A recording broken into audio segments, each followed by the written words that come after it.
seguido, cedemos el uso de la voz al doctor Jesús Gerardo Sotomayor Garza, presidente del Consejo Regional de la Abogacía, quien también dará un mensaje en representación de los colegios, barras, asociaciones y abogados de La Laguna.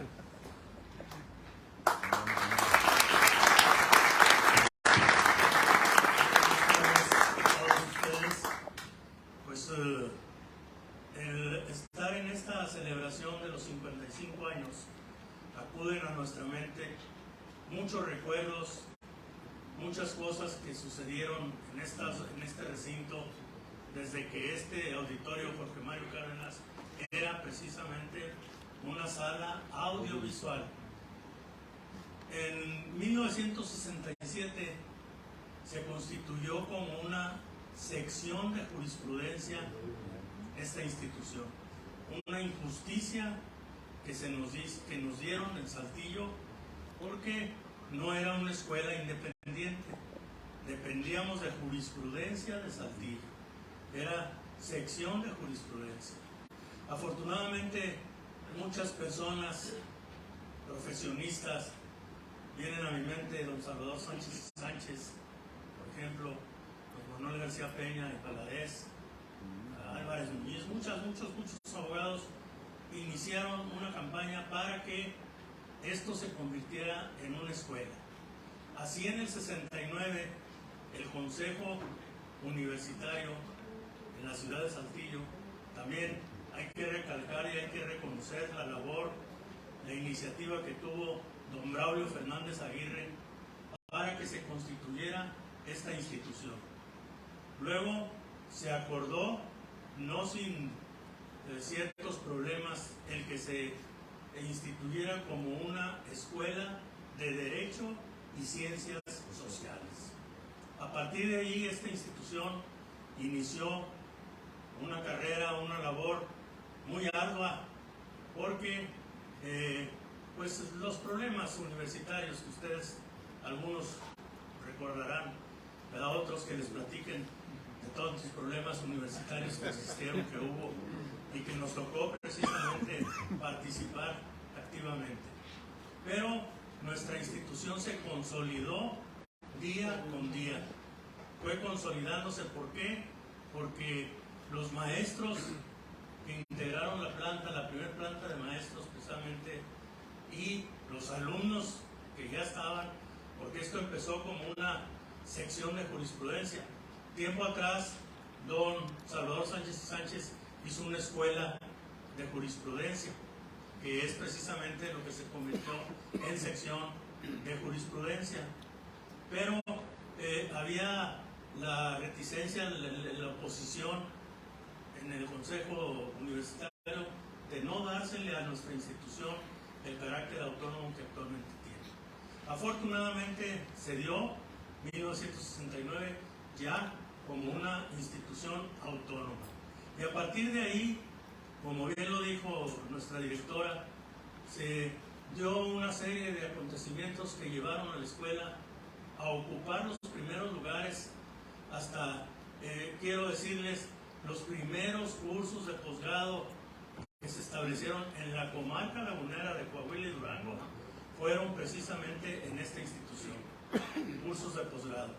Luego, la primera maestría que se estableció en Coahuila y en Durango, la región lagunera me refiero, fue aquí una maestría en Derecho Laboral. Y a partir de ahí, los directores, no todos desafortunadamente, pero ahorita viene a mi mente, por ejemplo, José de Jesús Centeno, que le dio un impulso a la cuestión de los cursos de posgrado como no se imaginan. Luego Carlos y actualmente Adriana, que están precisamente sobre eso y en eso. No nos queda a nosotros más que continuar esa lucha que se llevó a cabo durante tantos años y que actualmente nuestra directora sigue preocupada porque la institución ocupe los primeros lugares que debe de ocupar en el ámbito estudiantil, en el ámbito profesional. ¿Cuántos y cuántos jueces, magistrados, secretarios, actuarios, etcétera, no han estado en el Poder Judicial Federal, en el Poder Judicial Local, en las juntas, en los tribunales, etcétera, que le han dado lustre precisamente a nuestra universidad, a nuestra facultad sobre todo. Felicidades, no nos queda más que felicitar a la directora y a quienes nos antecedieron en la palabra, uso de la palabra, porque han hecho mención de lo que se ha hecho en esta institución. Vamos a continuar colaborando con la directora para que esto siga adelante. Muchas gracias y felicidades.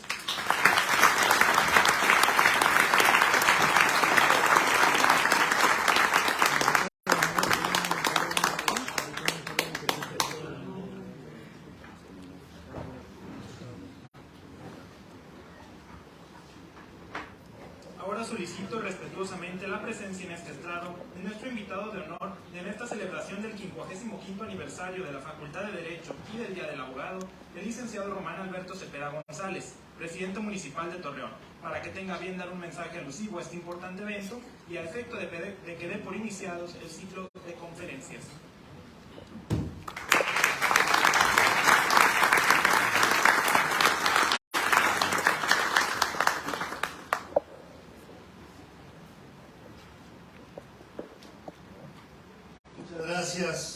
Muchas gracias por la invitación. Agradezco por supuesto a la doctora Martina Adriana Centeno Aranda, directora de la Facultad de Jurisprudencia. Gracias por la invitación, Marta, muchas gracias por invitarnos. Hacía rato que no estaba en este escenario, por lo que me da muchísimo gusto regresar más como alcalde. Agradezco al doctor Jesús Gerardo Sotomayor Garza, presidente del Consejo Regional de la Abogacía. Igualmente el licenciado Gerardo Torres Carrillo, presidente del Colegio de Abogados. Al maestro en ciencias del amigo Carlos Alberto Centeno, muchas gracias Carlos por también acompañarnos también a este importante evento. Por supuesto saludo a todos los presidentes de los colegios de abogados, a todos los alumnos que el día de hoy nos acompañan, a todos los que en esta ocasión hacen manifiesto el 55 aniversario de la Facultad de Jurisprudencia en el marco del Día del Abogado. Yo quiero, en principio, primero felicitar a la facultad. Marta Adriana, muchísimas gracias. Primero, por hacer este tipo de cursos, eventos que tienen que ver con 5 días, si no me equivoco, de pláticas que son importantes. Y en un marco que no quiero dejar de mencionarlo, no solamente del 55 aniversario y de la parte que es el Día del Abogado, sino en un marco en donde hoy el mundo, el tiempo, el escenario cambia todos los días. Yo hoy veo caras conocidas que me ha tocado a lo largo de mis 27 años de servidor público compartir experiencias, en 3 veces haber sido secretario de Estado, en alguna o en otra ocasión compartido con abogados, distinguidos abogados que el día de hoy me acompañan, cosa que me honra, con todos los presidentes. El mensaje que se da aquí de unidad, de unión, justo lo que origina Torreón, en verdad me congratula como alcalde de Torreón, en un escenario, como ya lo comentaba, cambiante, en un mundo globalizado, en un escenario en donde Torreón y esta región son el mayor número de universidades per cápita del país. Y en el marco de este escenario en donde hay gente comprometida, directoras comprometidas, como lo es Marta Adriana, como lo han hecho de manera permanente en este marco de las conferencias, es importante porque quien se queda, pierde. Quien se actualiza, gana. Y no solamente la abogacía, no solamente la jurisprudencia. Los reglamentos el día de hoy, en la administración que hoy me toca encabezar, 2022, 2023, 2024, tenemos una reglamentación desde 1974, alguna de ellas. Hay mucho trabajo que hacer y hacerlo en un marco en donde podamos respetar en el día de hoy, como ya lo comentaba, en un mundo globalizado, en donde todo cambia, en donde los escenarios cambian, donde la situación cambia. En el 2019 jamás pensamos que iba a llegar una pandemia, que nos iba a pegar a todos, a todas las actividades económicas, a todos los factores de reproducción. Hoy nos obliga a todos en este mundo de globalización, en este mundo donde la información llega cada vez más rápido, en donde por eso me congratulo y en verdad felicito el que las conferencias, la capacitación, me ha tocado justo hace algunas semanas estar en una graduación donde también alumnos de posgrado se graduaron, la constante capacitación el rebote de información es importante porque quien no se actualiza, pierde. No solamente las leyes, los reglamentos cambian hoy más que nunca, porque vivimos en una situación profundamente, una sociedad profundamente cambiante, sino que también hay eventos fortuitos como el que nos topamos en la pandemia, a quien a mí me tocó hacerle frente durante todo el año 2020, de enero del 2020 a enero del 2021, donde la situación ha sido no solo complicada, donde los factores de la producción venían abajo, donde estábamos inmersos en una reforma laboral complicada, donde seguimos todavía con los semblantes de una reforma laboral que está bastante compleja y que hay que defender, sobre todo un estado productivo, una región productiva y un municipio productivo. Por eso yo los invito el día de hoy a en verdad participar en este tipo de conferencias que se van a llevar a cabo durante estos 5 días, en las que no solo me honro en dar inicio el día de hoy, sino me congratulo en poderles dar inicio y en participar en todas y cada una de ellas, si me lo permiten. A medida que podamos participar, Carlos, Marta, me gustaría estar aquí, porque yo soy un convencido, y lo quiero decir, en mi estancia de Secretaría de Trabajo, como secretario, como titular de la Secretaría de Trabajo por Saltillo, hace algunos años justamente concluí, o renuncié el enero del 2020, aproveché para hacer una maestría en la Facultad de Jurisprudencia. Le hice allá porque Marta no me invitó acá, pero le hice allá porque estaba en mi calidad de secretario titular de la Secretaría de Trabajo. Tenía que hacerla ya aprovechando el tiempo. Soy un convencido de que hay que actualizarse permanentemente. Soy un convencido de que la globalización, la constante capacitación, la permanente actualización es lo que nos trae el éxito indiscutible. Somos, ya lo decía, y pertenecemos a una comunidad que es el mayor número de universidades per cápita del país. Somos un municipio que justo está cumpliendo este 15 de septiembre 115 años. Somos una sociedad joven, multiétnica, aspiracional, muy ligada a la cultura, muy ligada al arte, muy ligada a la educación, y creo que esta sociedad la tenemos que poner no solamente en orden, sino la muestra, que somos los mejores. Lo más bonito que tiene Torreón es su gente, sus facultades, el trabajo, la juventud que nos caracteriza, pero sobre todo el ímpetu que nos hizo llegar a lo que hoy tenemos. Ser grandes empresarios, tener grandes universidades, ser grandes deportistas en todos los sentidos, y tener grandes profesionistas que son a nivel local y a nivel nacional un ejemplo. Y esto es producto del esfuerzo, de la tenacidad, del trabajo, pero sobre todo algo que yo comenté en un principio, que por lo que veo el día de hoy, me da mucho gusto, la unión. El que tengamos aquí los presidentes de los distintos colegios en un solo factor que se llama la unidad, la unión, el trabajo, ser más competitivos, ser más productivos, tener como ejemplo a quienes hoy nos hacen el honor también de acompañarnos. Tengo la seguridad que siempre van a encontrar en Alacán, durante esta administración 2022, 2023, 2024, un aliado y un amigo del profesionalismo, de la universidad, de la competitividad, del ser un ejemplo, no solamente a nivel regional y a nivel estatal, sino a nivel nacional. Tenemos mucho que dar todavía para esta región, para este estado y para este país. Yo los felicito, enhorabuena Marta, que sea de provecho estos 5 días de conferencia, que tenga la seguridad que vamos a seguir apoyando en todo momento como administración lo que tenga que ver con la actualización, con la capacitación y con algo que ustedes han hecho que es importante, dejar un mensaje de esperanza y de unión en todos los universitarios. Si me lo permiten, quiero dar por inaugurado este ciclo de conferencias. Siendo las 6 de la tarde con 38 horas del día 4 de julio del 2022, declaro formalmente inaugurado este ciclo de conferencias 2022 en el marco de la celebración del 55 aniversario de la Facultad de Derecho y en la celebración del Día del Abogado.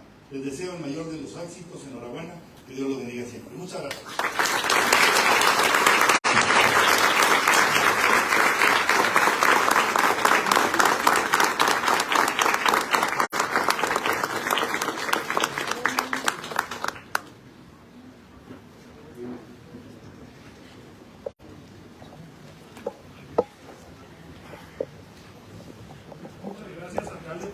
mensaje y por la declaración de inauguración de este ciclo de conferencias, por lo que iniciaremos con la primera ponencia por parte del doctor Jesús Alberto de León Márquez, con el tema Derecho Penal Líquido, ponente propuesto por la Facultad de Derecho de la Universidad Autónoma de Coahuila, no sin antes leer una breve semblanza curricular del doctor Jesús Alberto de León Márquez. Es licenciado en Derecho por la Facultad de Derecho de la Universidad Autónoma de Coahuila, Unidad Torreón. Cuenta con una especialidad en Justicia Constitucional por la Universidad Castilla en Toledo, España, una maestría en Derecho Penal y Procesal Penal, así como en Filosofía y Letras por el Instituto de Posgrado en Humanidades, AC. Cuenta además con una maestría en Derecho con especialidad en Derechos Humanos por esta Facultad de Derecho, un doctorado en Derecho Penal y Procesal Penal por el Instituto de Posgrado en Humanidades, AC, y un doctorado en Filosofía por la Universidad de Jalapa en Veracruz. Durante su experiencia profesional al servicio público, se ha desempeñado como secretario del Ministerio Público en la Procuraduría General de Justicia del Estado de Coahuila de Zaragoza. Ha sido también agente del Ministerio Público de la Fiscalía General del Estado, así como secretario de Acuerdo y Trámite del Poder Judicial del Estado de Coahuila. Actualmente se desempeña como juez de primera instancia, adscrito al juzgado en materia penal del sistema acusatorio y oral en el Estado de Coahuila, en el Distrito Judicial de San Pedro. Además, es profesor investigador y catedrático de la Facultad de Derecho de la Universidad Autónoma de Coahuila, Unidad Torreón. Cuenta con más de 30 conferencias impartidas en materia de derechos humanos, derecho penal y sistema jurídico en general. Además, es autor y coautor de más de 3 ediciones publicadas en libros y revistas jurídicas. Adelante, doctor.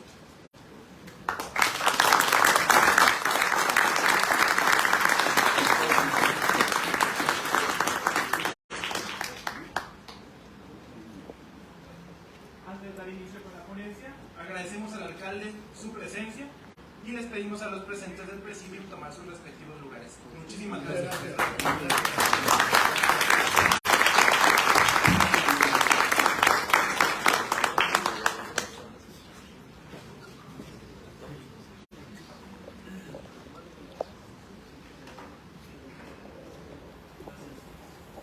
Muchas gracias a todos y todas por esta presentación. Muchas gracias a la directora de Facultades de Derecho, la Universidad Magdalena y a las barras y colegios de abogados que organizan este evento, así como a todos los presentes. Pues para mí es un gran placer estar con ustedes en esta primera ponencia. Mi tema tiene que ver con mi tema no es titulado Derecho Penal Líquido. A mí me echan un poquito de carrera de si está sobre el bueno, tienen que ver un poquito con lo decía ahorita principal, una parte de esta de la globalización, pero también una parte de lo que actualmente se exige mucho en estudios de ciencias que tienen que ver con estudios de sistemas complejos. Y si no es posible o no se puede ya estudiar un problema desde un solo ámbito, por ejemplo un problema jurídico o penal solamente de la fase del derecho, puesto que no todas las soluciones están ahí, ¿verdad?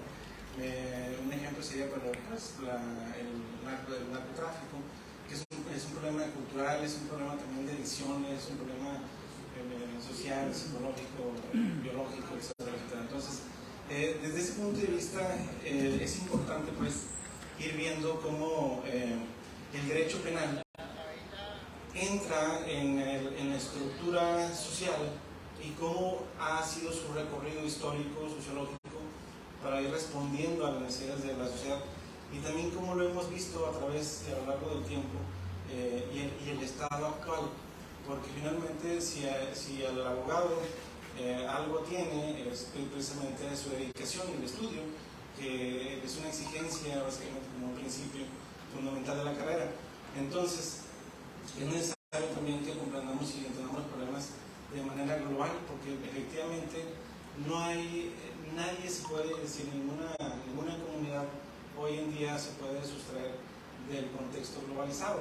Entonces no se pueden proponer respuestas locales a problemas que son globales, y con eso me refiero precisamente a un status quo del derecho penal a nivel global, que finalmente no nada más es de México, es a nivel mundial. Creo que tiene problemas. Y creo que todo en general, la teoría general del derecho, todo el derecho en general, podría tener ciertos problemas que necesitamos visualizarlos si queremos darle un rumbo, poner atención importante a esta ciencia para que colabore, contribuya hacia el mejoramiento de los problemas sociales.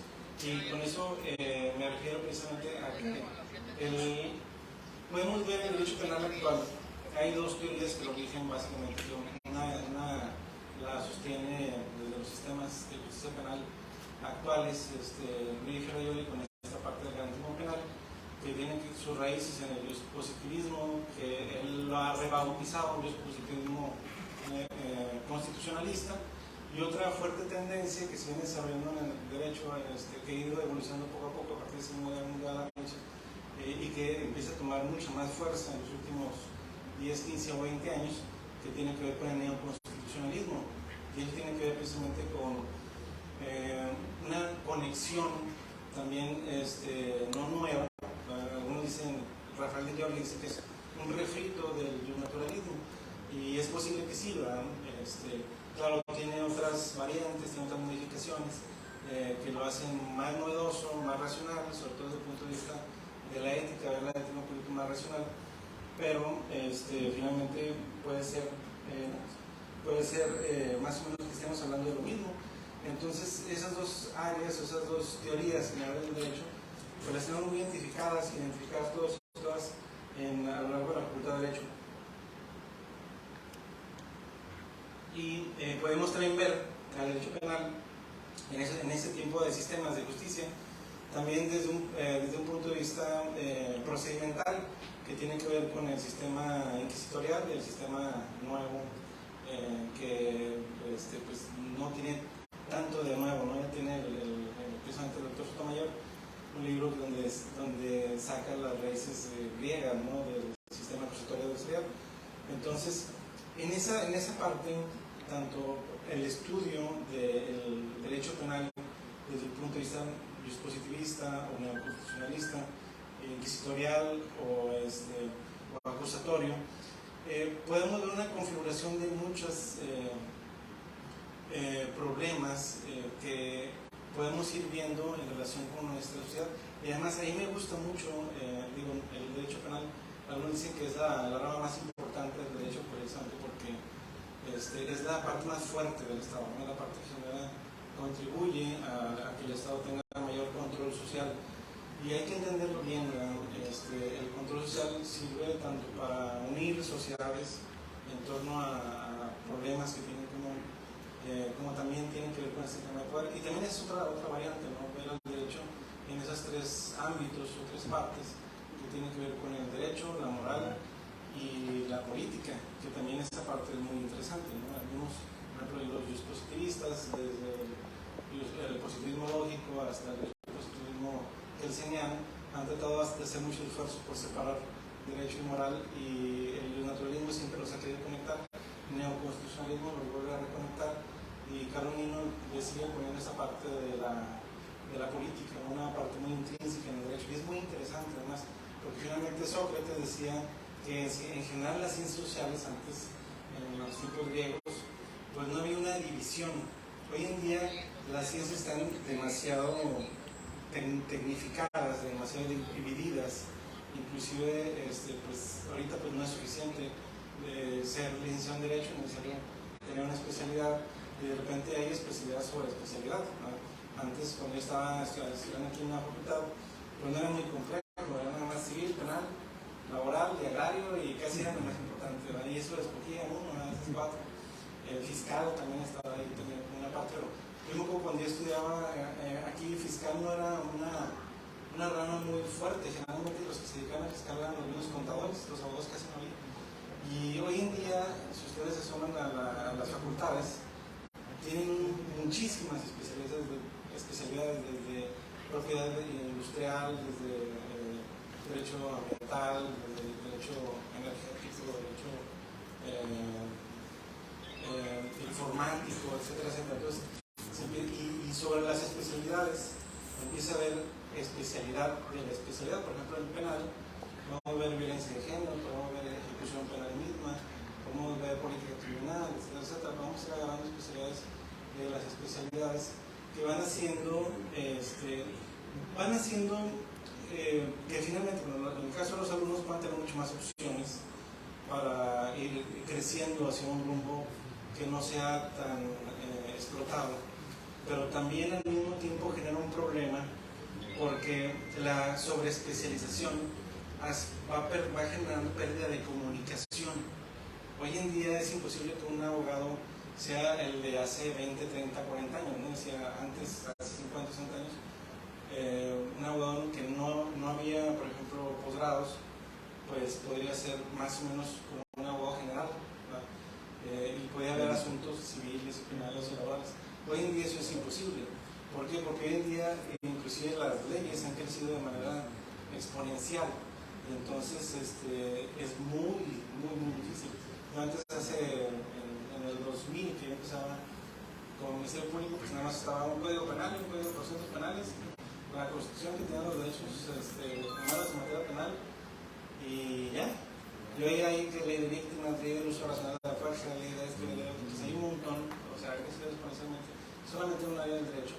Y entonces, hoy sí es muy difícil que alguien pueda, es más fácil pues que alguien pueda romper la norma por ignorancia y que eso les hable, porque realmente creo que ni siquiera los abogados tenemos la capacidad de saber y conocer todas las leyes y reglamentos que hay en nuestra comunidad, siquiera, una comunidad muy regional.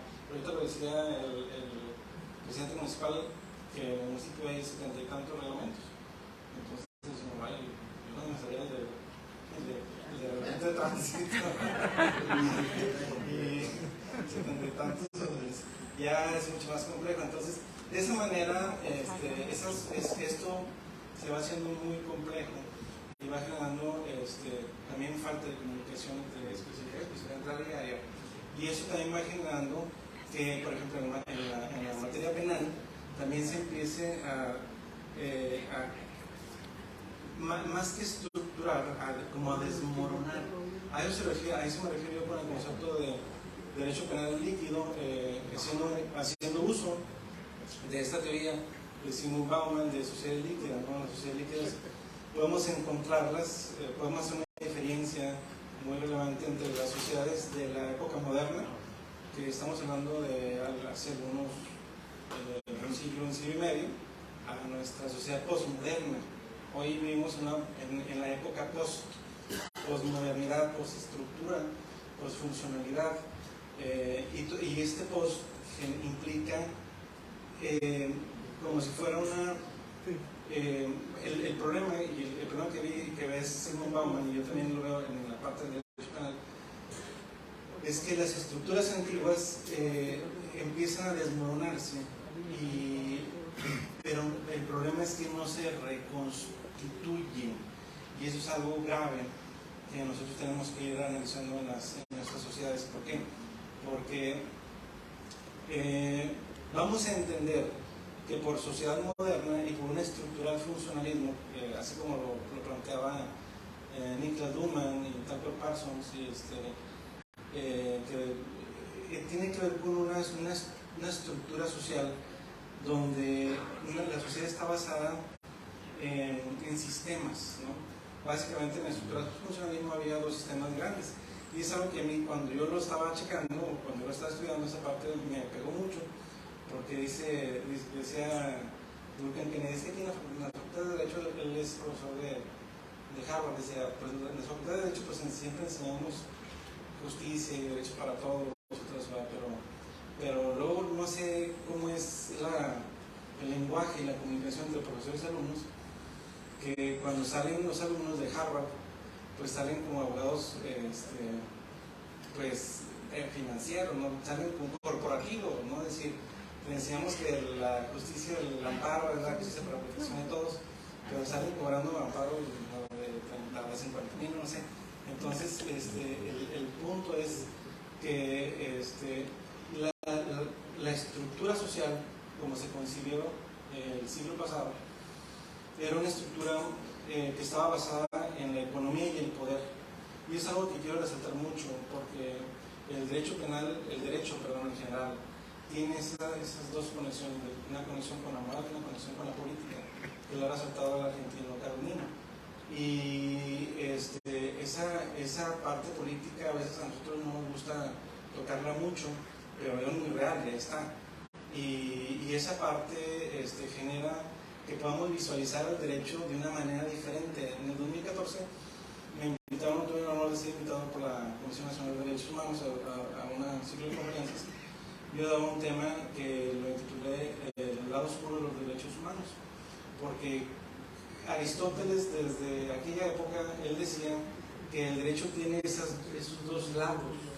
Tiene la parte, yo le llamo la parte luminosa del derecho, que es la que románticamente siempre nos enseñan aquí en la Facultad de Derecho, que tiene que ver con protección de los derechos de todos los individuos y las personas, pero que generalmente no vemos esa parte oscura, que yo le llamo la parte oscura, la parte líquida, que tiene que ver con la conexión del derecho y con el poder, porque el derecho también es una imposición de un poder, y el problema es verlo, es decir, la idea es que seamos conscientes de que las leyes, los códigos también tienen esas estructuras y que sepamos bien en dónde estamos y qué estamos haciendo, ¿no? A la hora de estar trabajando. Un ejemplo muy sencillo, los delitos de narcomenudeo, que generalmente son los de posesión de narcóticos, el más común, pues no se me ocurre, porque además el derecho penal tiene esa concepción de protección de la sociedad, es un escudo, pero también ese es un lenguaje comunicativo, una ideología de ver al infractor de la norma como el enemigo de la sociedad, ¿verdad? Por eso tiene ese carácter de jus público, ¿no? De derecho público, y de ver al derecho como protector, y ver protector de la sociedad, y también de ver esta parte punitiva de castigo.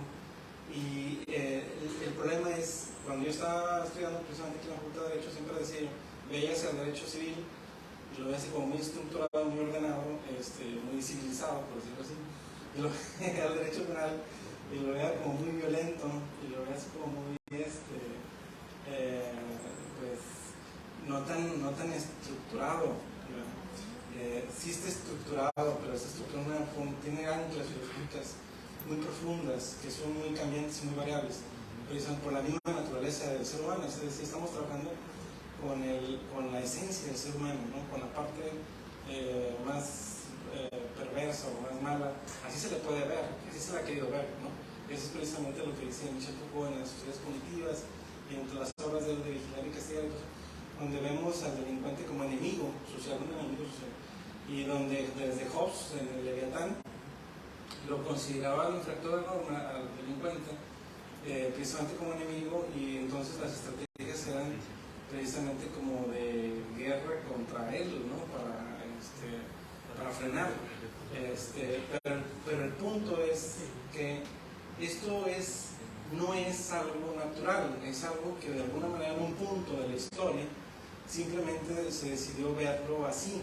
Nunca ha tenido esta esencia como propia o suya en el derecho penal de vernos infractores y no infractores de la norma penal como amigos y enemigos, sino que tiene, antes de esto empieza precisamente en la época moderna, ¿no? En la época moderna vamos a identificar una época que tiene muchas un cúmulo de eventos coincidentes que logran generar ese tipo de estructura moderna, pero justamente en la estructura moderna es un paradigma, un cambio de una sociedad que era en el medioevo principalmente agricultora, y en la época moderna deja de ser agricultora, trata de desaparecer el latifundio y trata de desaparecer la sociedad campesina para entrar en la modernidad que tiene que ver con una sociedad industrializada,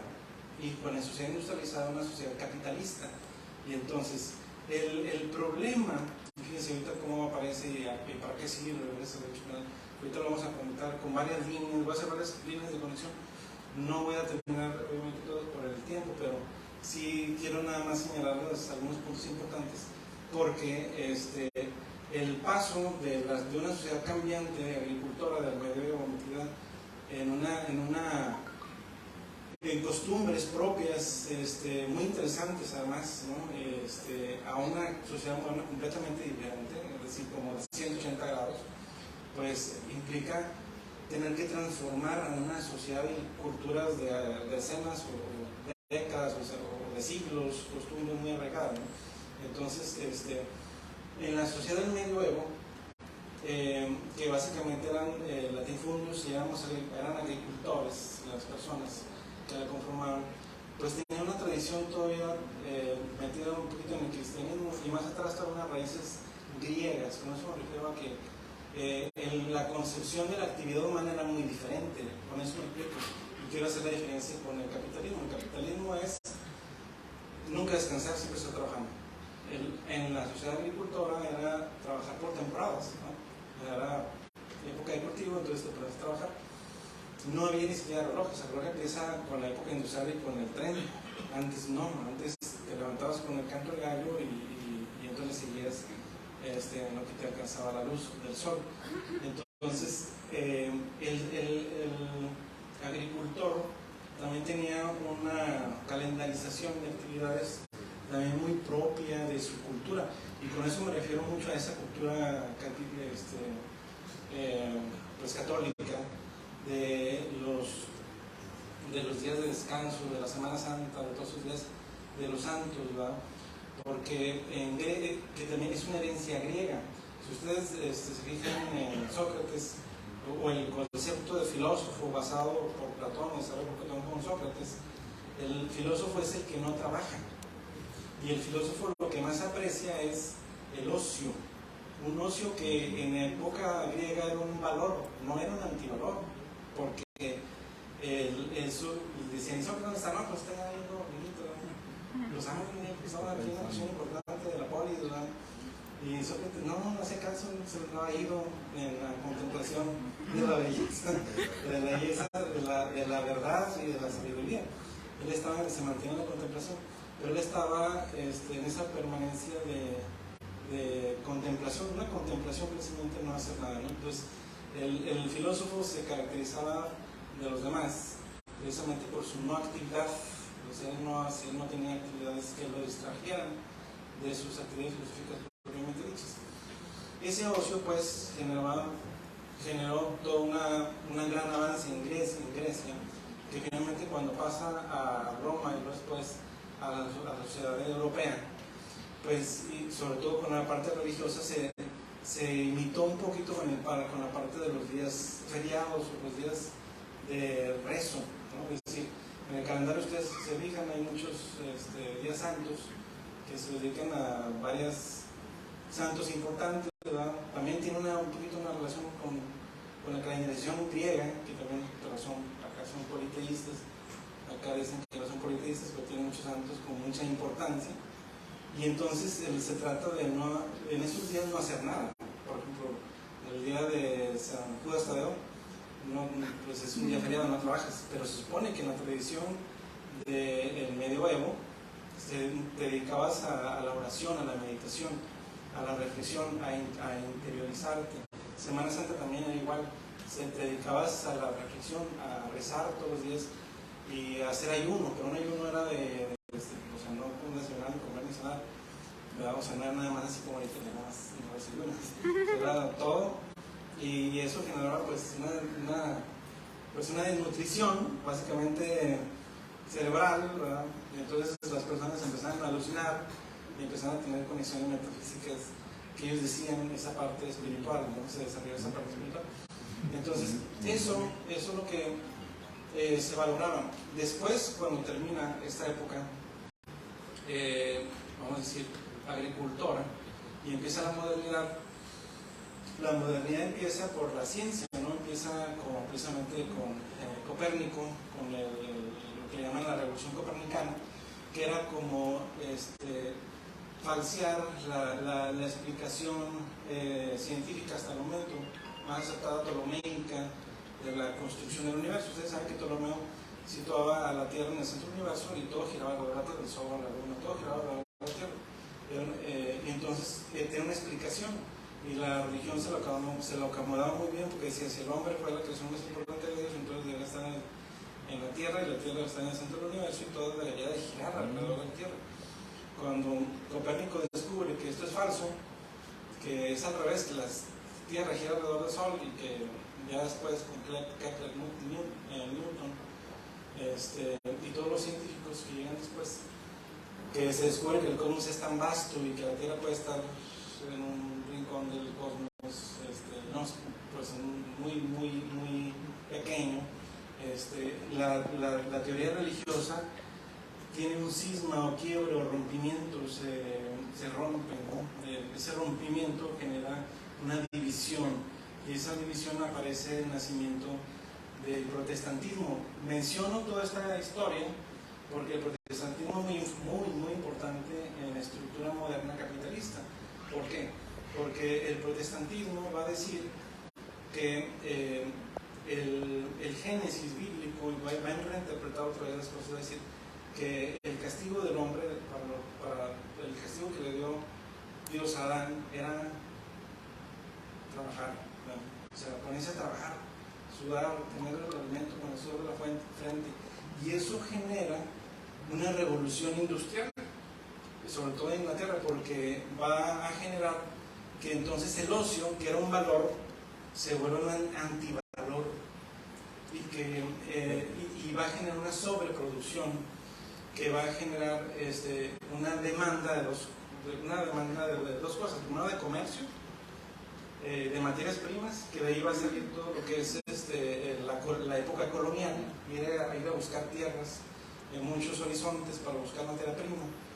Y por otro lado, va a generar una necesidad de personas diferentes, sociedad diferente, y esto es muy importante, sobre todo para la materia penal. ¿Por qué? Porque ¿cómo puedo hacerle yo para cambiar campesinos con su cultura a obreros? Sobre todo necesito yo un obrero con características muy determinadas, y es que sea muy obediente y que no piense, que solo obedezca. Entonces eso lo puedo, y solamente se pudo lograr a través de la prisión. Esto lo explican algunos autores, Dario Melossi, Massimo Paravarini, entre ellos también Michel Foucault. Porque, y además es un tema muy fuerte también de exclusión hacia la mujer, hablando también ahorita, conectándonos con teorías de género. Porque si ustedes se fijan, la época de la cultura humana, en materia política y en materia de trabajo, la mujer, y en materia de ciudadanía también, la mujer siempre fue excluida. La mujer pasaba de las manos del padre de familias a las manos del esposo. Nunca obtenía como la mayoría de la edad, y nunca tenía bienes por sí misma, nunca era una ciudadana con derechos electorales, y también no era fuente económica de producción. Ella no, simplemente la mujer no es la que trabajaba el hombre.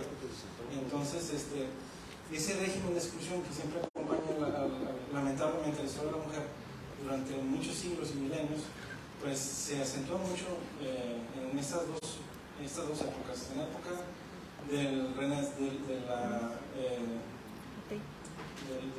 la Inquisición, donde a los hombres sí son delincuentes. Un hombre sí delinque y sí lo procesan. Decía Oriana Borbón, un libro que se llama El Brazo de Cristo, que habla de la falta de garantías que hicieron en el tema del Brazo de Cristo. Pero decía Orihuela, o sea, es que el sistema inquisitorio sí tenía estructuras procesales, sí tenía garantías, sí tenía derechos humanos en materia penal, de alguna manera los procesados, ¿no? Al menos en materia de investigación, porque el sistema inquisitorial, si bien es todo lo contrario al acusatorio, y además tiene un origen también muy religioso, o sea, es una copia del modelo religioso, donde se fiscalizaba al padre de una iglesia y se empezaba con una investigación sociológica de afuera, ¿no? Es decir, el objetivo era investigar cómo están las finanzas de la iglesia y cómo era el comportamiento moral del padre. Entonces empezaban con los testigos de afuera y finalmente agarraron al padre y lo sancionaron. Y así se basaban, era una investigación secreta y sin defensa, obviamente, para terminar en eso. Pero el hombre era el único sujeto de un proceso penal. Las mujeres no. Eso es lo que dice Silvia Federici en esta obra que se llama El Cabilibán y la Bruja, que le reclama a Michel Foucault en su obra de Vigilar y Castigar, de que hace un estudio muy profundo sobre el medioevo, pero se olvida de la mujer y la prisión. No se olvida, nada más que no es tan extenso, y no lo hace en esa obra de Vigilar y Castigar, lo hace en otra obra que se llama Los Anormales. Pero la mujer en el medioevo era acusada de bruja, pero no tenía proceso, eso me explico. O sea, era una acusación directa. Una mujer rebelde tenía que ser en primer lugar puesta en su lugar por el papá o por el marido. Y si era incontrolable, entonces sí era acusada de bruja y la quemaban sin proceso y sin garantías, ¿no? Entonces, en la época moderna, justo en este cambio, ¿cómo hacer y cómo va a servir a mí el cerezo para cambiar en agricultores en obreros dóciles, obedientes y que no piensan? Bueno, pues entonces es precisamente esta institución de reclusión que tiene muchas cosas de qué hablar sobre ella, ¿no? Obviamente por el tiempo no voy a poder abordarlo todo, pero digamos que desde la Inquisición y más atrás las penas se basan en ese principio de reciprocidad con el daño, ¿verdad? En el sentido de que esta parte que conocemos como la ley del talión, que de repente nos la pintan en la escuela como muy primitiva, no lo era tanto, ¿verdad? Era esta parte de correspondencia entre daño hecho y daño fingido al que transgrede la ley.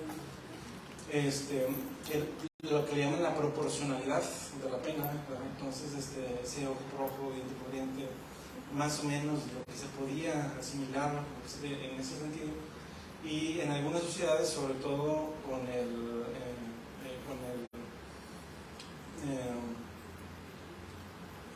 el quiebre de la religión y que se genera el protestantismo, aparece mucho la pena de muerte, muy excesiva, ¿no? Sociedades muy rígidas, muy rigurosas. Pero pues no todo, se trató de suavizar, sobre todo con César Beccaria y otros ilustrados, el tema humanista de la pena de muerte, pero que puedo ver mucho también en la Inquisición, los suplicios, la forma como en el proceso, sí existían las cárceles, sí existían, pero no era un lugar de castigo, era un lugar nada más de aseguramiento. Eso quiere decir, era un lugar de paso, y la persona no duraba más que una semana o mucho en la prisión, porque en la prisión, pues, después de haber hecho la investigación sociológica, entonces lo aprendían, lo agarraban, le ponían su tortura, y ahí tenemos todos museos de tortura que hay en México. Y hay que diferenciar entre los instrumentos, ¿no? Había instrumentos solamente para la tortura y instrumentos para el suplicio. El suplicio ya era una vez que él confesaba y que coincidía con las investigaciones, entonces la pena, sobre todo en esa parte de concebir la ley como fuente del rey, que el delincuente no nada más transgredía la ley, sino transgredía la voluntad del príncipe, entonces la pena más fuerte era la pena de muerte. Y en eso era más o menos el derecho penal, ¿no? El derecho penal, fíjense que no era como el enemigo de la sociedad, era un poquito concepción un poquito más civilista. Tú le hiciste un daño a él, entonces era la venganza privada. Después el jus público, entonces con la venganza pública para racionalizar la desproporcionalidad de la venganza con la ley del talión, pero el asunto nunca se trataba de verlo como enemigo social, enemigo de todos. Eso es hasta el capitalismo, precisamente. Entonces, en esta época nueva, ¿qué es lo que va a generar? Bueno, los ilustrados como Beccaria y otros que van a humanizar, o van a tratar de humanizar el derecho, y van a tratar de erradicar la pena de muerte, van a imponer la prisión como lugar de castigo. Y esa prisión, en un sistema capitalista, se le va a visualizar como un intercambio financiero, comercial. Así como yo empleado, doy mi tiempo a cambio de dinero, entonces yo preso doy mi tiempo de vida, mi libertad, a cambio de resarcir la pena o de pagar. Por eso se habla de, ya no le debo nada a la sociedad, ya pagué con mi libertad, no tenía dinero, no tenía otra cosa, con mi vida, ¿no? Con mi libertad. Entonces vengo y pago, que me quiten mis años de vida para pagarle algo a los otros. Entonces esa concepción ya se va viendo como una especie de enemigo social. Y entonces la pena también, la cárcel también tiene varios estadios. Uno muy primitivo, no lo vamos a platicar porque me toma más tiempo, pero es, vamos a decir, la crítica que hace John Howard a las prisiones iniciales, que algunos días eran negocios, es decir, las prisiones pueden ser un negocio privado. Había dueños de la cárcel y eran, dicen antes nomás. ahorita. Porque el dueño de la cárcel podía vender cerveza y vender prostitución, vender muchas cosas adentro. Antes, en la época de John Howard. Y obviamente vendía todo tipo de comodidades, ¿no? O sea, si no tenías ni un canique, pues entonces te acostas en el suelo. Si tenías poquito dinero, entonces te ponían en paja. Si tenías más dinero, entonces iban aumentándose los privilegios. Entonces, eran un negocio.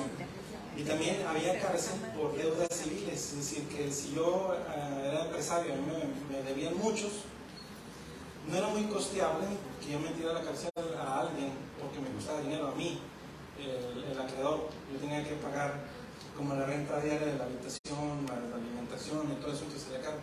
Pero si tenía muchos deudores y quería amedrentarlos, asustarlos, pues metía a la cárcel a uno y todo el mundo se asustaba y me pagaban. Entonces, sí, como que esa era parte, por eso en la Constitución está esa prohibición de utilizar la cárcel por deudas de carácter civil.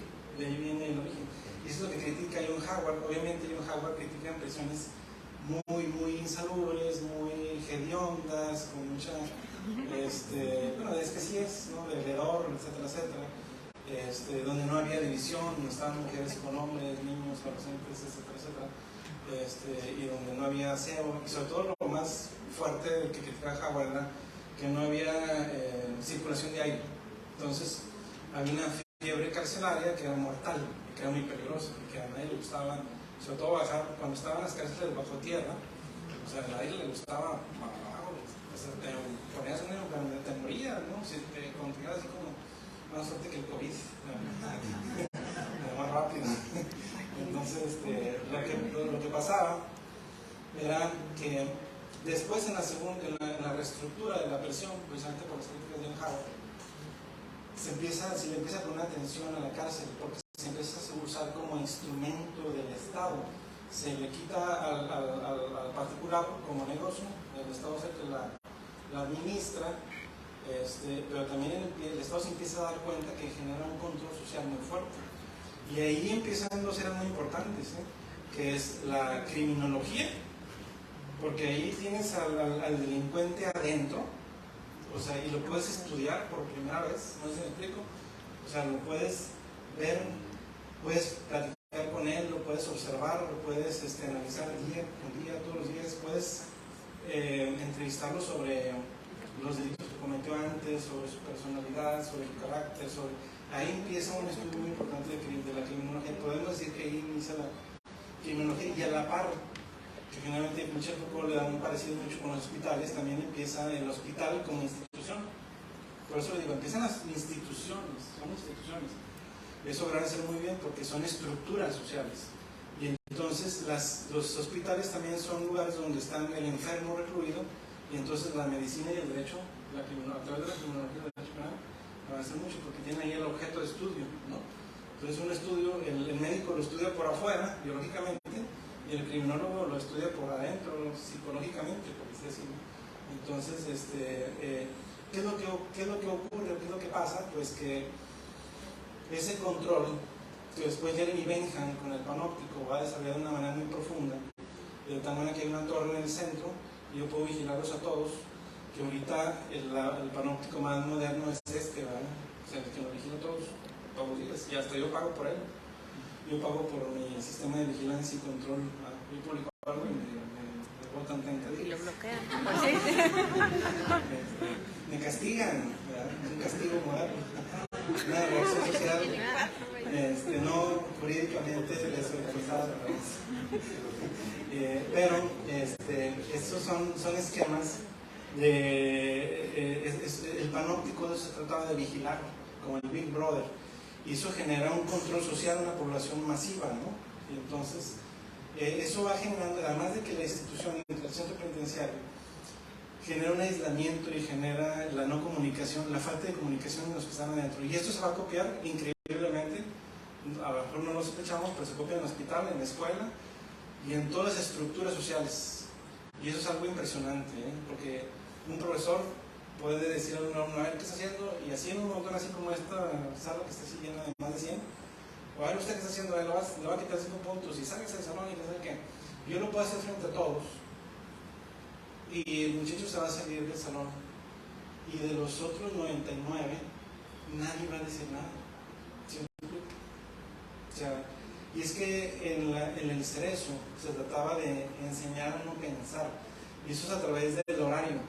Te levantas a las 6 de la mañana, a las 6:30 tienes que estar tu cama hecha. Y tienes 6:45, tienes que estar bañado a las 7 de la mañana. Vas lista, a las 7:30 es el desayuno, a las 8 son ir a trabajar, hasta la 1, o sea, todo un horario, ¿verdad?, que te ponen para que tú te empieces a acostumbrar a obedecer. Obedeces sin pensar. A través de los años te acostumbras. Pero la idea del Cerezo era regresarte. Y es que miren, es algo muy importante. El valor humano del trabajo, que era muy importante en el capitalismo, mis habilidades, mi fuerza de trabajo, sobre todo mis habilidades, me hacían indispensable. Si yo era carpintero, entonces mis habilidades eran recuperables, se tenían que recuperar. Si me castigaban, me metían en la cárcel para enseñarme, a lo mejor yo era un campesino, me enseñaron a ser obrero, obediente, sin cuestionar a la autoridad, en un ambiente de silencio. No sé si se han fijado, pero todo se parece mucho a la escuela, ¿no? La escuela es bolitas y palitos en primaria, ¿no? De ahí me salió un callo que no se me ha quitado nunca. Tantas planas. Porque no se trataba de pensar, se trataba de repetir, porque la repetición genera la perfección de la habilidad. Y eso era importante en la maquila, porque en la maquila tú tienes que hacerlo bien, para que no eches a perder materia prima al empresario, ¿no? Entonces era repetir. Y era el mismo modelo del silencio, de no hablar. En la escuela todos sin derechos, volteando para enfrente, no se pueden estar comunicando. Lo mismo pasa en el Cerezo, ¿no? Nadie puede hablar, está prohibida la comunicación. Y entonces eso genera una personalidad que es apta para una sociedad industrial obediente, ¿no? Eso, el problema es que la mano de obra o fuerza laboral somos hombres y no mujeres, ¿no? O sea, las mujeres estaban excluidas lamentablemente. Y por eso, fíjense que no es casualidad que el derecho penal precisamente es una de las ramas del derecho más machistas que hay, ¿no? ¿Por qué? Porque los delitos se pensaron en las conductas de los hombres. Por eso los cerezos desde hace muchas décadas es el 95% hombres y el 5% mujeres. No porque las mujeres sean mejores, o digo, sí son más inteligentes y todo, pero más astutas. Pero no quiere decir que sean más buenas intrínsecamente desde lo bueno y lo malo, sino que simplemente el derecho penal no está hecho para la delincuencia de la mujer. ¿Por qué? Porque si yo en el medioevo quiero un campesino que se convierta en obrero, es un hombre. ¿Para qué quiero una mujer? Si no la voy a emplear. Entonces, con las mujeres, sobre todo cuando aparece Freud, se empiezan a ver otras instituciones como es, desgraciadamente, muy radicales como el manicomio, ¿no? Entonces eras una mujer incontrolable, entonces no te puede acusar de bruja por el desarrollo de la ciencia, pero te acusaba de histérica y te metía en manicomio. Pero no te puede poner a trabajar. ¿Para qué te enseño a trabajar en la prisión si no hay fuentes de empleo para las mujeres afuera, ¿no? Entonces, por eso les digo, el derecho penal era machista, muy machista. Un ejemplo lo vemos en el delito de violación. Ustedes miren, no la violación equiparada, pero la violación normal. Violación es meter pene en ano, vagina o boca. Una mujer fácilmente puede, con un arma de fuego, ponerse en la cabeza a otra mujer y obligarla a una copulación vagina-vagina. Pero si ella va al Ministerio Público y dice, me violaron, ¿y cómo fue? ¿Fue vagina-vagina? Sí, no, pues es una violación. Y si es acoso sexual o es otro delito. Pero no existe copulación vagina-vagina, ¿no? Eso es claro. Y es un problema machista, ¿se me explico?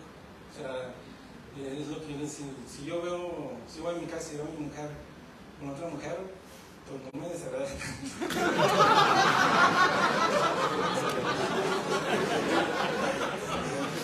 El problema es cultura, esa es cultura.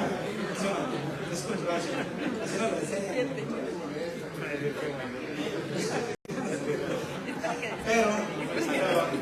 Pero lo que se trata es que no la no deslegislación, la no introducción, la no competencia entre hombres, ¿sí me explico?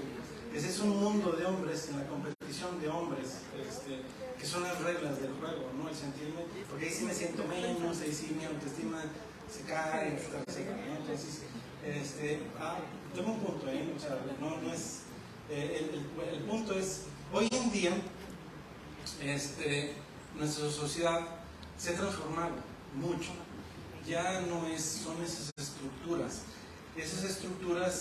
se empiezan a caer, se empiezan a debilitar, a diluir, se empiezan a hacer la estructura social que estaba basada en el poder y en el dinero, que todo tenía que ver con eso.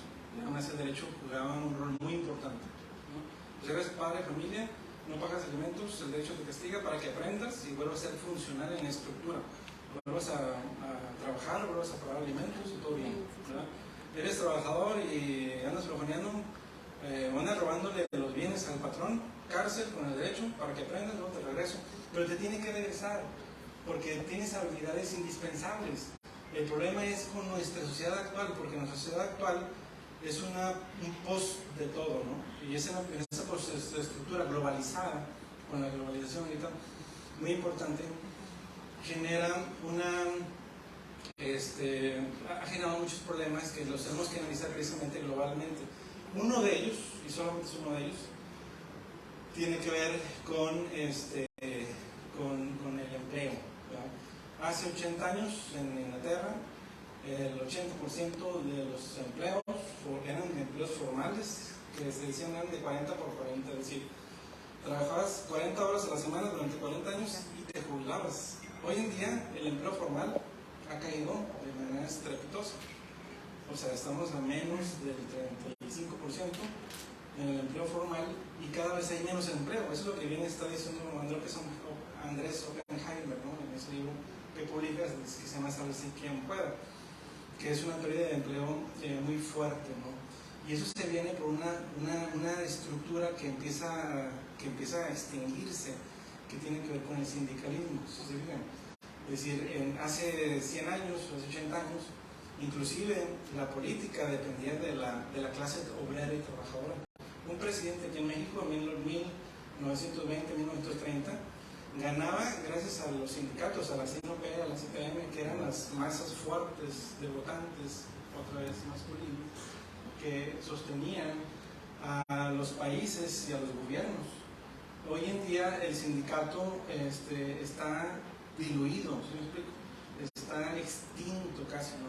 Tú veías al sindicato Termo, dice que por el sindicato de CFE se acabó, y por todo el mundo los sindicatos empiezan a verse, los empiezan a pintar como corruptos, como sistemas no funcionales ya, y entonces la debilidad laboral, esos esquemas se debilitan y entonces ahorita ya esa parte es casi nula, ¿no? Y entonces, pero fíjense la importancia, ¿no? Es decir, el político tenía que convencer a la clase trabajadora. O sea, era un poquito más una política del bien común, porque tenía que dar un discurso, tenía que dar acciones y resultados hacia el bien común, hacia los trabajadores. Hoy en día la extinción de esas estructuras va generando también el debilitamiento de la política, ¿no? Entonces ahorita ya las políticas no se sustentan, son más variables, hay más partidos políticos, empiezan a abundar y todo eso va generando un debilitamiento general de la sociedad. Entonces hablamos del empleo. Bueno, hoy en día el empleo también es muy, muy escaso, ¿no? Es decir, hoy puedes graduarte de un doctorado en Derecho o 2 doctorados y vas a terminar a lo mejor poniendo una estética por un curso que tomaste en Facebook. Eso es lamentable y eso además es cierto. ¿Siempre? Esto quiere decir que pues que, miren, si ustedes se fijan, Cuando yo antes iba a Soriana, habían como 18 cajeros. Y ahorita te vas a sacar el HB y están 2 cajeros y el autocobro, esa máquina, ¿no? Vas a Telmex y es lo mismo, habían 15 cajeros, solo vas y ahí está un cajero automático. Ibas al Vancouver de aquí de la Alameda y eran como 15 o 18 cajeros. Y ahorita son puros cajeros automáticos, es decir, el empleo empieza a escasear, ¿sí me explico? Es decir, ¿y a qué me refiero? Que la habilidad, el valor que yo como persona trabajaba tenía yo antes, que era mi propia habilidad, yo era bueno para algo y era indispensable para la sociedad, y hacía que cuando me castigaban, pues no era mucho tiempo, entonces me metían en la cárcel, pero mis habilidades eran necesarias, entonces salía de la prisión y volvía a trabajar, porque era indispensable fuera. Hoy en día, no, hoy en día el desempleo como la delincuencia se empiezan a llenar de personas ya no útiles para la sociedad, ¿sí me explico? O sea, las personas que no trabajan y que no tienen habilidades y que no tienen ninguna forma de competir afuera, bye bye, ¿verdad? Y lamentablemente caen en la adicción.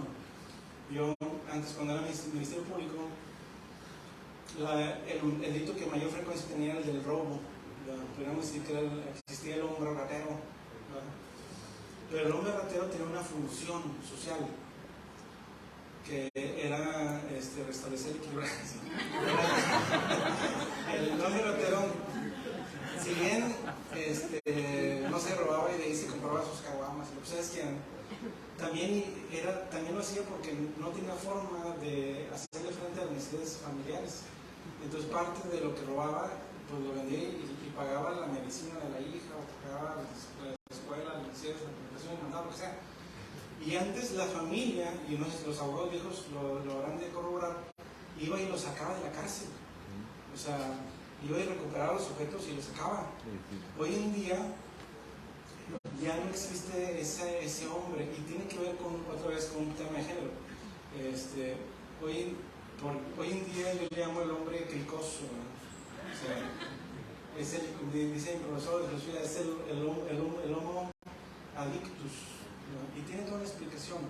Y es que, miren, una de las estructuras más fuertes de la sociedad era la familia.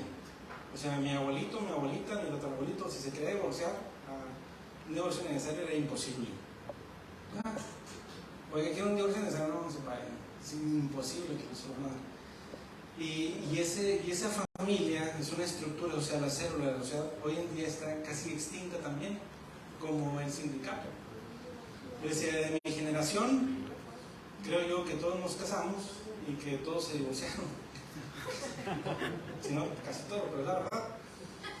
Pero hoy las generaciones de hoy, nadie ni por error piensa en el matrimonio, será una equivocación.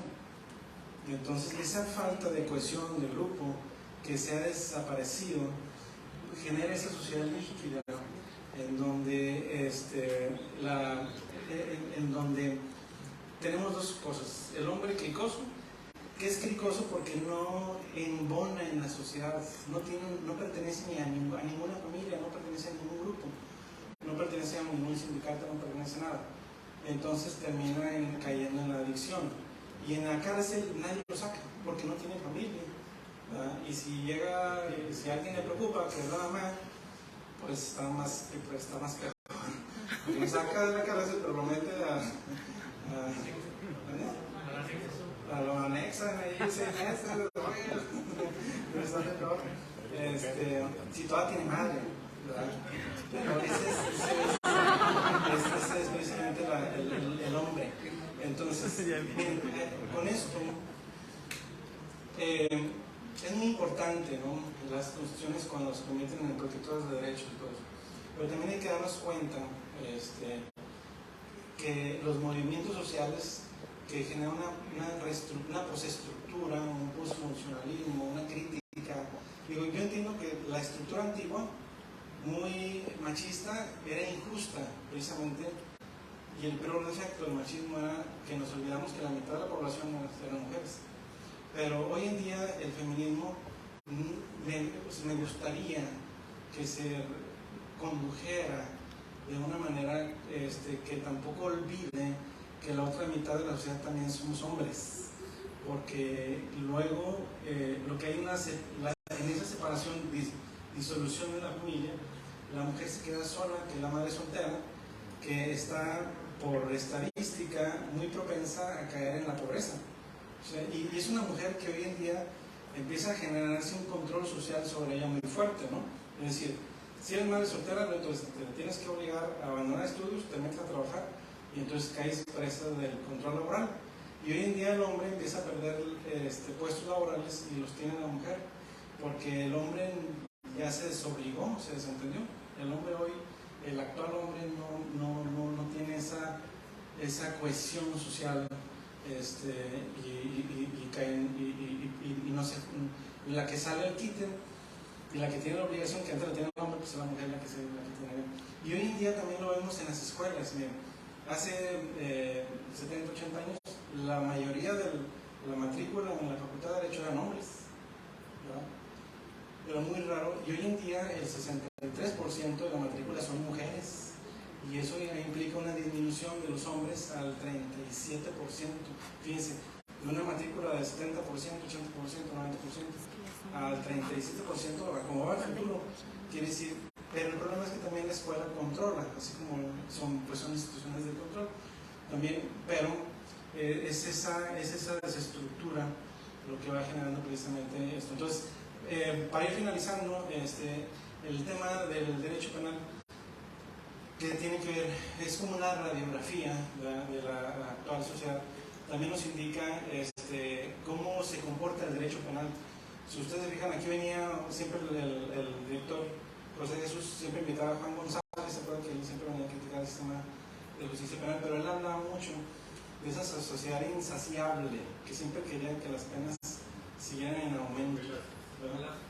Juan Velasco, sí. Y entonces, nuestro código penal tenía penas de 45, luego 50, luego 55 y hoy 60. 60 años es el tope máximo. Una pena de 60 años es una pena que no cumple con los fines de la pena, ¿verdad?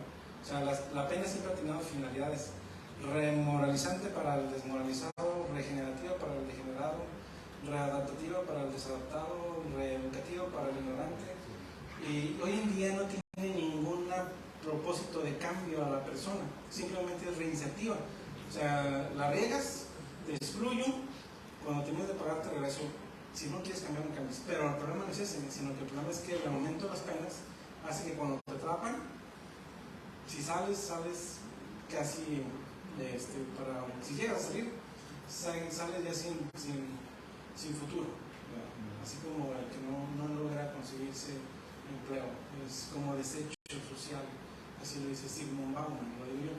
Entonces, eso es muy preocupante. Además vemos que hay leyes que tienen un claro significado neoliberalista o neocapitalista. Por ejemplo, Joseph Stiglitz señalaba que la mitad de la riqueza de la población está en el 1% de la población.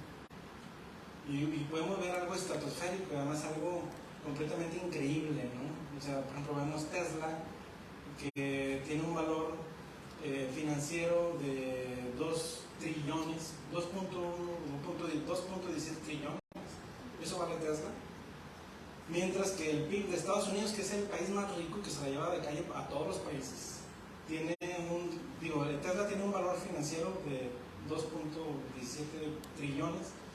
Estados Unidos tiene un PIB de 20 billones, ¿no? O sea, ni se acerca. O sea, es imposible que una empresa sea más rica que el país más rico del mundo. No, porque México, España, tiene un PIB de 1 billón, ¿verdad? Países más pobres como Guatemala de 73 mil millones, etc. Pero, por ejemplo, el dueño de Tesla se llama Elon Musk.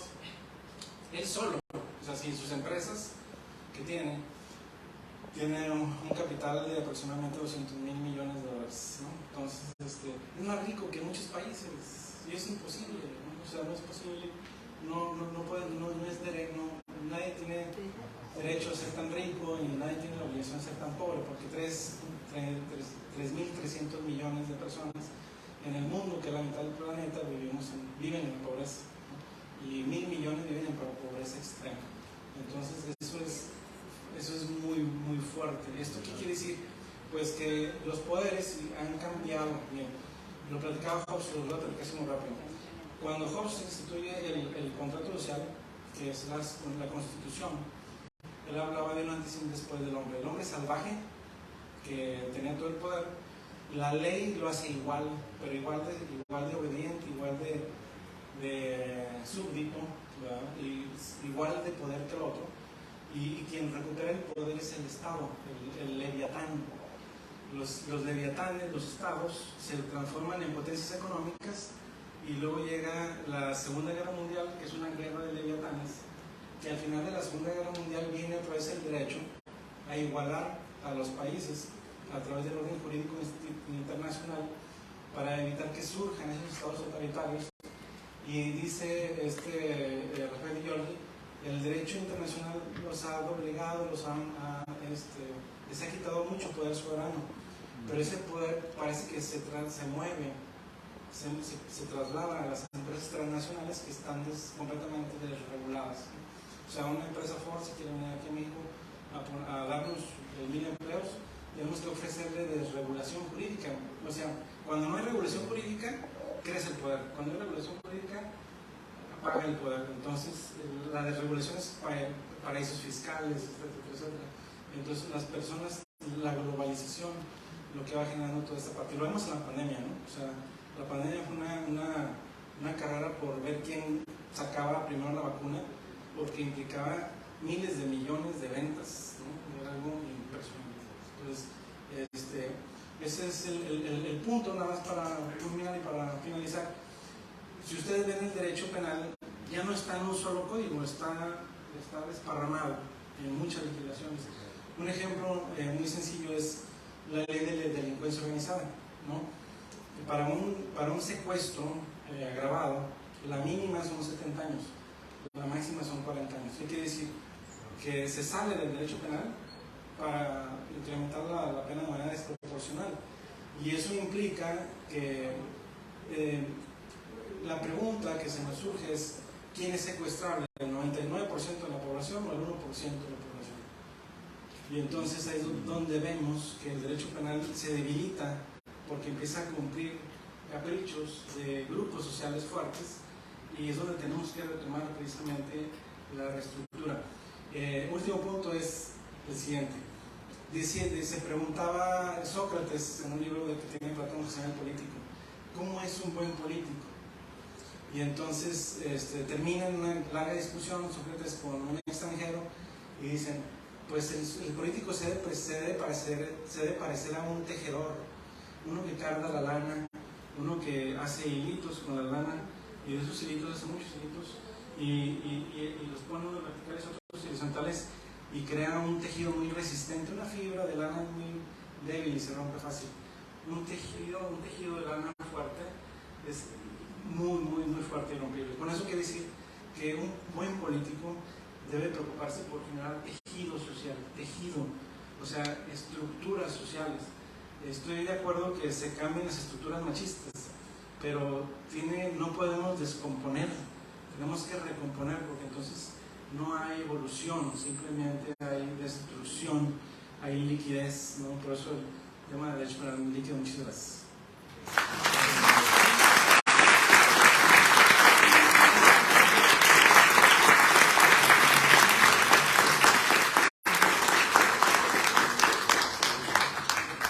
Muchas gracias, doctor de León, por su intervención. A continuación se abre un espacio de preguntas a efecto de que si hubiera alguna levantaran la mano para establecer el orden de su participación, por favor. Muy bien.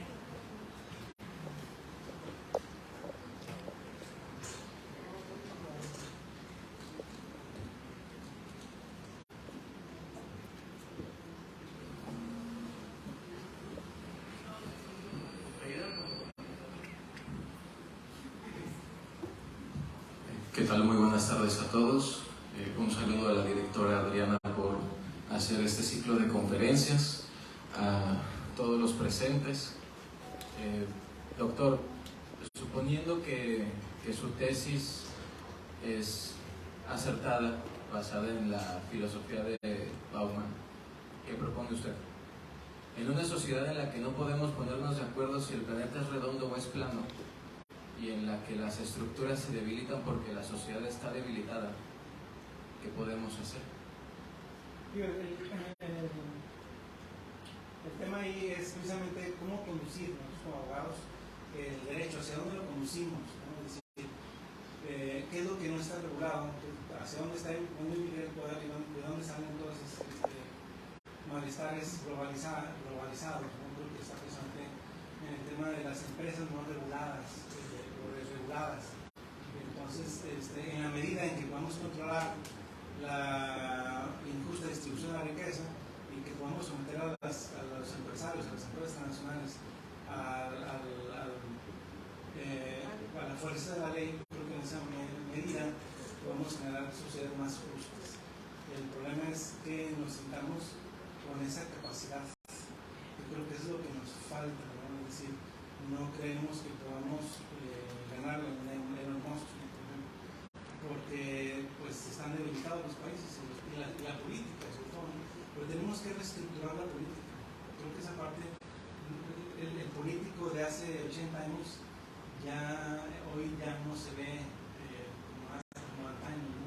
Unas carreras ahorita muy difíciles de para especies. Bien, gracias.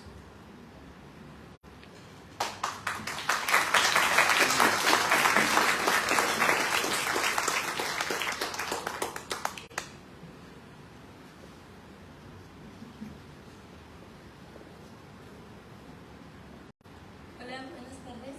Yo le quiero preguntar, bueno, pues estamos hablando del derecho penal líquido, es decir que pues está dividido en muchas cuestiones, o sea, en muchos códigos, ya no es algo como que muy concreto o bien organizado. Y yo concuerdo en que pues el derecho penal castiga al pobre y no al rico. O sea, las leyes están hechas para castigar a una persona que no cuenta con los recursos para poderse defender. Mi pregunta aquí es pues de que el aumento de las penas se hace para infligir un miedo en la sociedad y que por ende si se castiga a alguien con una pena muy máxima, pues el resto ya no quiera cometer dicho delito pues por miedo, ¿no? Pero usted mencionaba que pues esto para usted no es correcto, o sea que esto no está bien en el aumento de las penas. Entonces, ¿cómo qué soluciones podríamos dar, o sea, para que la reinserción funcione? O sea, la reinserción social funcione ya no teniendo ese aumento de las penalidades. Sí, es lo que mencioné en un principio, o sea, para encontrar soluciones a problemas globalizados, tenemos que pensar en soluciones globales, no podemos pensar en regionales. Hay un clamor que ya tiene bastantes años, que tiene que ver con el Código Penal Único. Esto es un doble esfuerzo, y eso es no nada más crear una legislación penal donde solamente haya delitos a nivel nacional en una sola codificación y que se le quite la potestad a los estados de crear sus propios delitos, sino además todas esas leyes, y eso lo ve uno aquí en la facultad, ¿no? O sea, como tú ves delitos en general y delitos en particular, y cuando ves delitos en particular, ves delitos especiales porque están regados por miles de legislación, ¿no? O sea, está la ley, por ejemplo, de ganadería, ahí encuentras el abigeato y lo quitaron del Código Penal. La privación de la libertad la quitaron y la metieron en la ley de desaparición forzosa de personas y así, ¿no? Pero entonces es un doble esfuerzo porque tienes que quitar todas esas leyes especiales penales y con una sola codificación para que tenga coherencia y uniformidad, porque si no te vas a topar con que un homicidio supercalificado puede estar sancionado con 35 años de pena máxima y un secuestro con 140 años, y eso es algo como que no checa siempre, o sea, entonces está desproporcional y no nada más a nivel nacional, pero es un buen inicio. El Código Penal Nacional es un buen inicio. La idea sería en lo posible ir generando un código penal pues regional, latinoamericano o americano. Miren, la Corte Penal Internacional ha castigado delitos de lesa humanidad, y entre esos delitos de lesa humanidad están genocidios, o sea, es el exterminio de pueblos enteros. Ustedes checan la página de la Corte Penal Internacional, las penas máximas que ha puesto la Corte Penal Internacional son 20 años, o más, 20, 18, 15. En cambio, nosotros aquí en México la Matavejita la condenamos a 800 años. Hay un pobre ahí en Chihuahua que lo condenaron a 1200 años. Entonces, tiene que ver con esa creencia.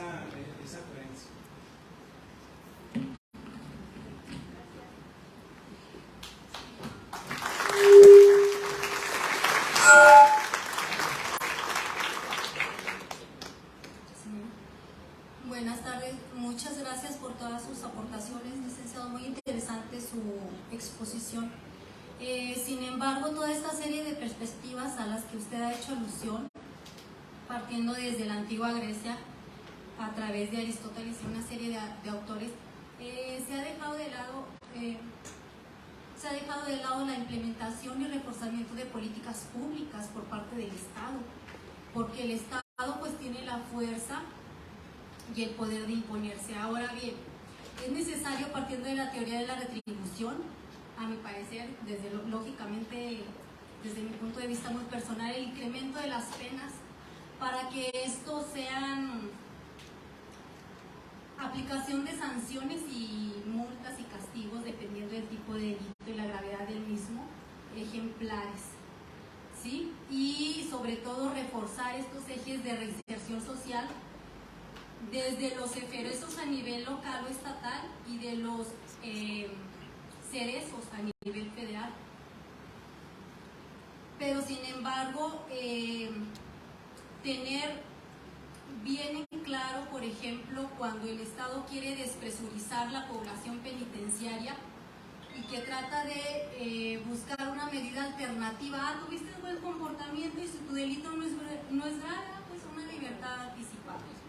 Pero pues bueno, nuestra codificación penal ahí está, y pues enhorabuena, y ojalá la facultad tenga bien organizar este tipo de eventos. Muchísimas gracias.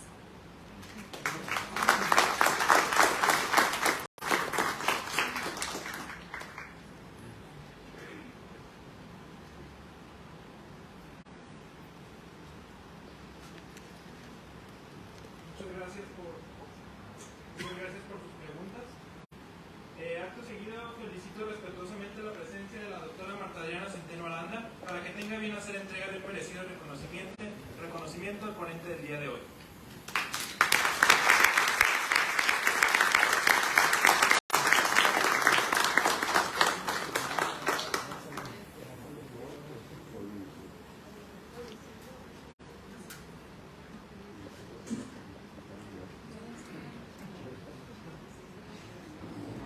Voy a dar lectura. Estamos muy contentos y muy agradecidos con su participación. No sé, Carlita, si está igual de contenta, si está por ahí o si nos está viendo en la transmisión. ¿Dónde estás, Carlita? Bueno, ya sabemos por qué no bloquea Facebook. Muy bien. La Facultad de Derecho de la Universidad Autónoma de Coahuila, Unidad Torreón, y los colegios, asociaciones y barras de abogados de La Laguna, en el marco de la celebración del 55 aniversario de esta Casa de Estudios y del Día del Abogado, entregan el presente reconocimiento al doctor Jesús Alberto de León Márquez por su valiosa participación en el ciclo de conferencias 2022 con la ponencia El Derecho Penal Líquido, impartida en el auditorio licenciado Jorge Mario Cárdenas de esta institución educativa. Atentamente, Justicia siempre, su servidora Marta Adriana Centeno. Ya le dije al alcalde que haga una plana de mi nombre. Gracias.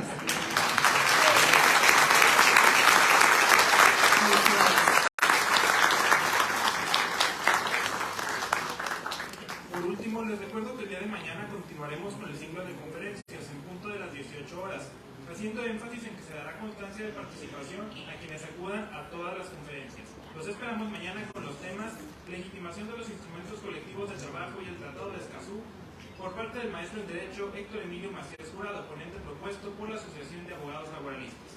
Que pasen todas y todos, buenas noches, nos vemos mañana.